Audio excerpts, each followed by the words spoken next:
So, yung question ko lang po is, ano po yung mga background competitions na pinasabihin mo before this? Last year po, parang Pinoy po, and World Table Tennis Tournament. Ilang beses ka na nanalo? Ikaw naman na yan, background mo. Sa akin po, sa Ayala, at saka SM Bragg Pampanga po. Formal tournament lang po yung sinasalihan.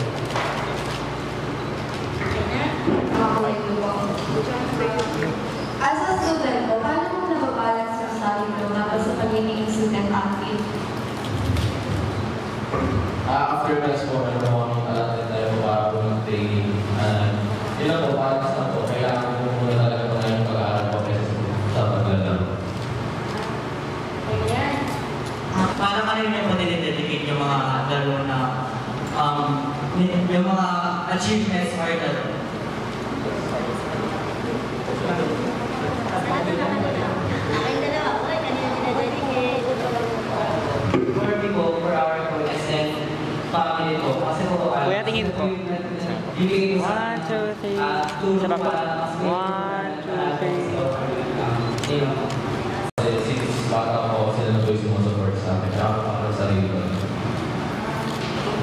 As for the losing question, ano po sa tingin ko yung nagpatalo po sa inyo and what could have been the improvements made in your game po?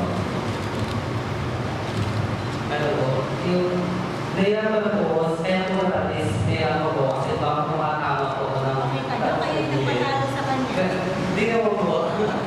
Ano po kasi, kanina po gusto po pumaga kasi magdagalan po kasi yung kanina. Sabi po kasi yung tao, para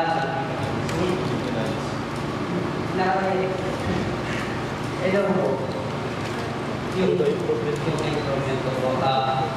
Ano po, I think yung service there